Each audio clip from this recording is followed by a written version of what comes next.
ओम शांति। 10 मई 2022 के ईश्वरीय महावाक्य पहले सुनते हैं। मुरली के मुख्य पॉइंट्स। बाबा ने कहा, मैं तो निराकार हूँ, मुझे अपना शरीर नहीं है। मैं आता ही हूँ तुम बच्चों को सदा सुखी बनाने के लिए। इस ज्ञान योग से तुम एवर हेल्दी एवर वेल्दी बनते हो।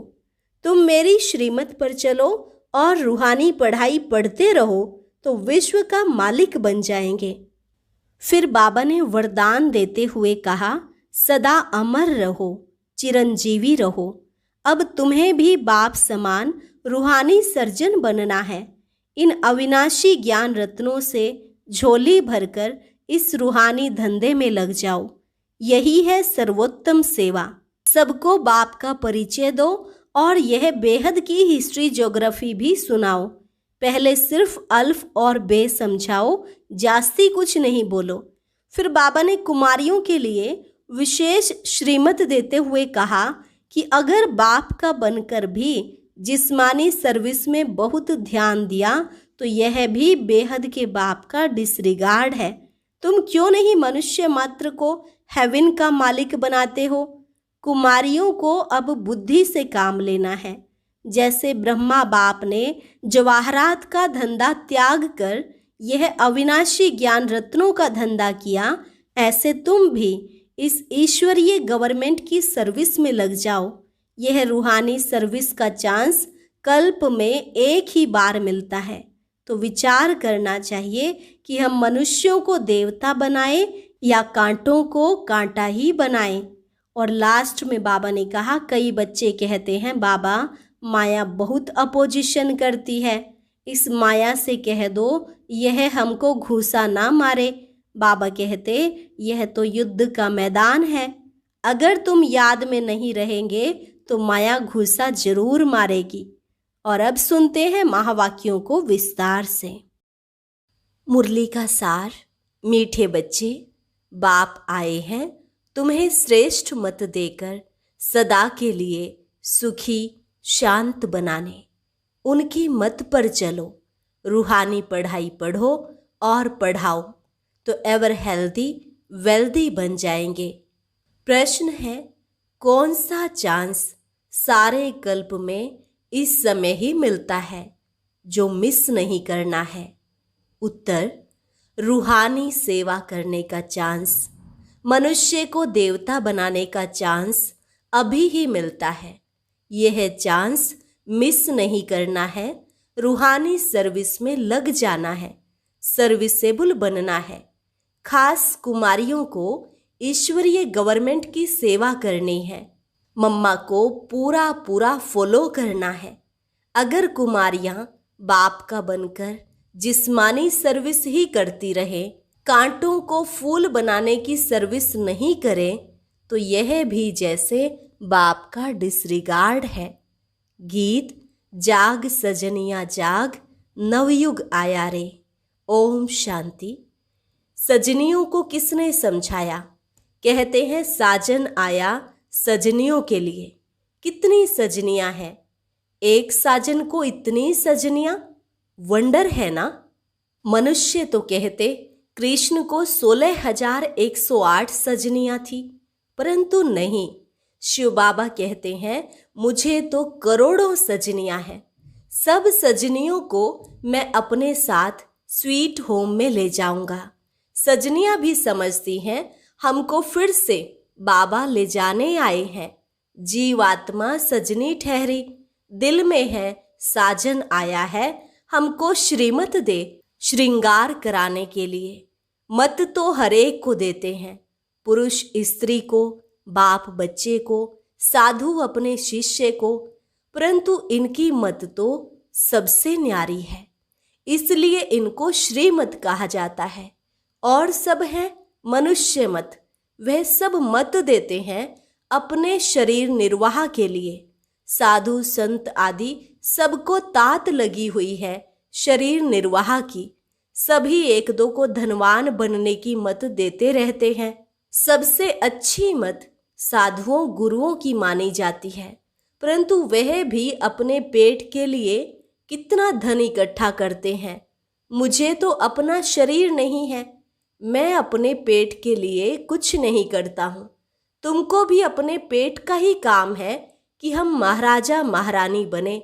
सबको तात है पेट की। फिर कोई जवार की रोटी खाते तो कोई अशोका होटल में खाते। साधु लोग धन इकट्ठा कर बड़े मंदिर आदि बनाते हैं। शिव बाबा, शरीर निर्वाह अर्थ तो कुछ करते नहीं हैं, तुमको सब कुछ देते हैं सदा सुखी बनाने के लिए। तुम एवर हेल्दी एवर वेल्दी बनेंगे। मैं तो एवर हेल्दी बनने का पुरुषार्थ नहीं करता हूँ। मैं हूँ ही अशरीरी। मैं आता ही हूँ तुम बच्चों को सदा सुखी बनाने के लिए। शिव बाबा तो है निराकार, बाकी सबको पेट की लगी रहती है।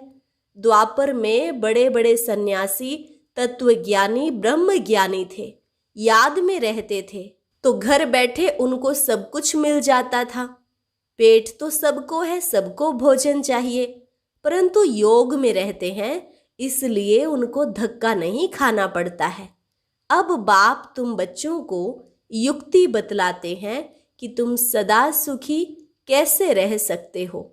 बाबा अपनी मत देकर विश्व का मालिक बनाते हैं। तुम चिरंजीवी रहो, अमर रहो। सबसे अच्छी मत उनकी है। मनुष्य तो बहुत मत देते हैं। कोई इम्तिहान पास कर बैरिस्टर बन जाते हैं, परंतु वह सब है अल्पकाल के लिए। पुरुषार्थ करते हैं अपने और बाल बच्चों के पेट के लिए। अब बाबा तुमको श्रीमत देते हैं, हे बच्चे, श्रीमत पर चल। यह रूहानी पढ़ाई पढ़ो जो मनुष्य विश्व का मालिक बन जावे। सबको बाप का परिचय दो तो बाप की याद में रहने से एवर हेल्दी वेल्दी बन जाएंगे। वह है अविनाशी सर्जन। तुम बाप के बच्चे भी रूहानी सर्जन हो, इसमें कोई तकलीफ नहीं। सिर्फ मुख से आत्माओं को श्रीमत दी जाती है। सर्वोत्तम सेवा तुम बच्चों को करनी है, ऐसी मत तुमको कोई दे न सके।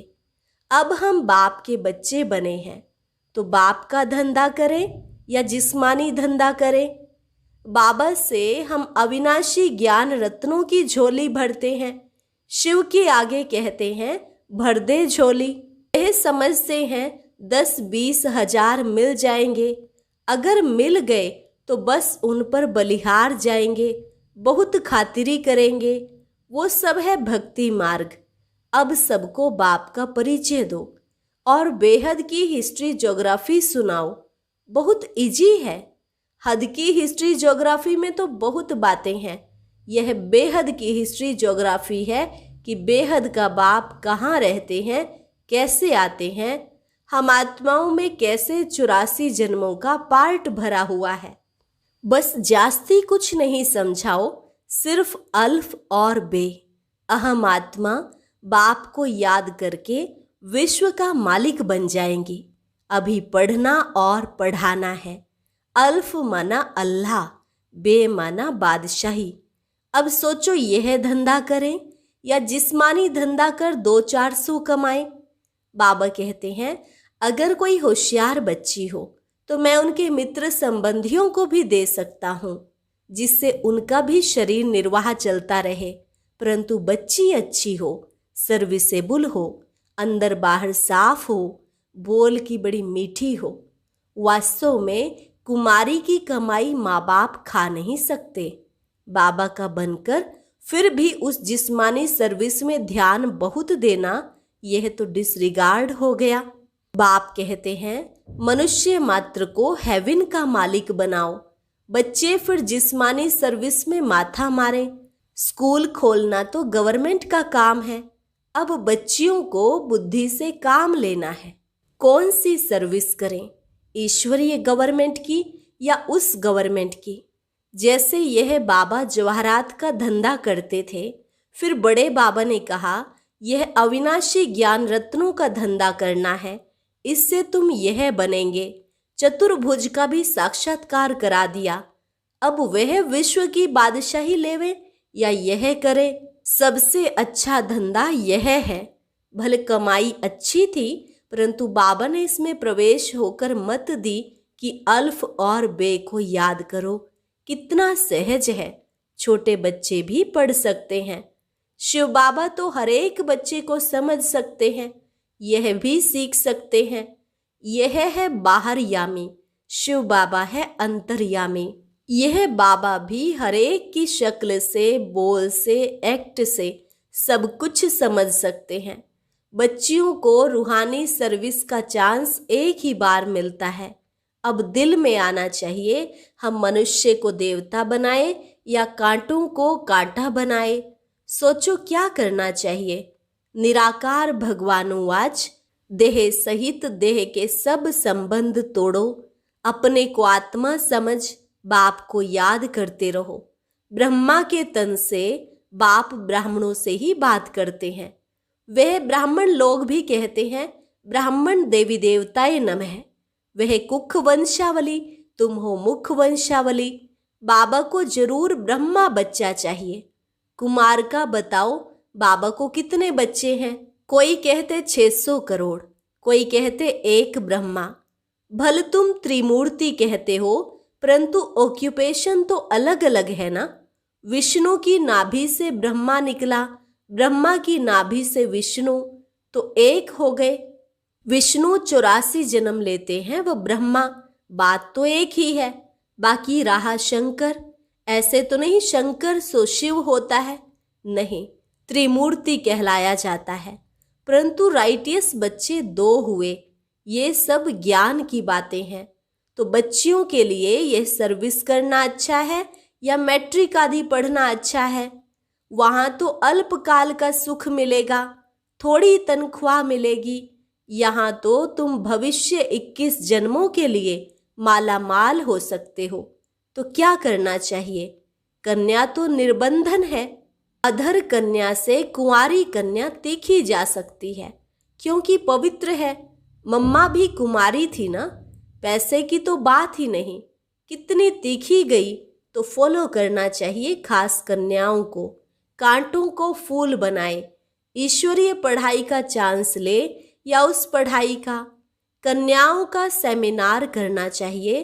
माताओं को तो पति आदि याद पड़ता है, सन्यासियों को भी याद बहुत पड़ता है। कन्याओं को तो सीढ़ी चढ़नी नहीं चाहिए, संग का रंग बहुत लग जाता है। कोई बड़े आदमी का बच्चा देखा, दिल लग गई, शादी हो गई, खेल खत्म। सेंटर से सुनकर बाहर जाते हैं तो खेल खत्म हो जाता है। यह है मधुबन। यहाँ ऐसे भी बहुत आते हैं, कहते हैं हम जाकर सेंटर खोलेंगे, बाहर जाकर गुम हो जाते हैं। यहाँ ज्ञान का गर्भ धारण करते, बाहर जाने से नशा गुम हो जाता है। माया अपोजिशन बहुत करती है। माया भी कहती है वाह, इसने बाबा को भी पहचाना है, फिर भी बाबा को याद नहीं करते, तो हम भी घुसा मारेंगी। ऐसे नहीं कहो कि बाबा आप माया से कहो हमको घुसा न मारे। युद्ध का मैदान है ना, एक तरफ है रावण की सेना, दूसरे तरफ है राम की सेना। बहादुर बन राम की तरफ जाना चाहिए। आसुरी संप्रदाय को ही दैवी संप्रदाय बनाने का धंधा करना है। जिस्मानी विद्या तुम जिनको पढ़ाएंगे, जब तक वह पढ़कर बड़े हो तब तक विनाश भी सामने आ जाएगा। आसार भी तुम देख रहे हो। बाबा ने समझाया है, दोनों क्रिश्चियन भाई भाई आपस में मिल जाएं तो लड़ाई हो न सके, परंतु भावी ऐसी नहीं है, उन्हों को समझ में ही नहीं आता है। अब तुम बच्चे योग बल से राजधानी स्थापन कर रहे हो। यह है शिव शक्ति सेना, जो शिव बाबा से भारत का प्राचीन ज्ञान और योग सीखकर भारत को हीरे जैसा बनाते हो। बाप कल्प के बाद ही आकर पतितों को पावन बनाते हैं। तुम सब रावण की जेल में हो, शोक वाटिका में हो, सब दुखी हो, फिर राम आकर सबको छुड़ाए अशोक वाटिका स्वर्ग में ले जाते हैं। श्रीमत कहती है कांटों को फूल, मनुष्य को देवता बनाओ। तुम मास्टर दुख हरता सुख करता हो, यही धंधा करना चाहिए। श्रीमत पर चलने से ही तुम श्रेष्ठ बनेंगे। बाप तो राय देते हैं, अब बाप कहते हैं अर्जी हमारी मर्जी आपकी। अच्छा, मीठे मीठे सिक्की लधे बच्चों प्रति माता पिता बाप दादा का याद प्यार और गुड मॉर्निंग। रूहानी बाप की रूहानी बच्चों को नमस्ते। रूहानी बच्चों की रूहानी बाप दादा को नमस्ते नमस्ते, गुड मॉर्निंग। धारणा के लिए मुख्य सार। पहली पॉइंट, सर्विसेबल बनने के लिए अंदर बाहर साफ बनना है। मुख से बहुत मीठे बोल बोलने हैं। देह सहित देह के सब संबंधों से बुद्धि योग हटाना है। संग से अपनी संभाल करनी है। दूसरी पॉइंट, बाप समान मास्टर दुख हरता सुख करता बनना है। रूहानी सेवा कर सच्ची कमाई करनी है। रूहानी बाप की मत पर रूहानी सोशल वर्कर बनना है। वरदान, मैं और मेरा बाबा इस विधि द्वारा जीवन मुक्त स्थिति का अनुभव करने वाले सहज योगी भव। मैं और मेरा बाबा इस विधि द्वारा जीवन मुक्त स्थिति का अनुभव करने वाले सहज योगी भव। ब्राह्मण बनना अर्थात देह, संबंध और साधनों के बंधन से मुक्त होना।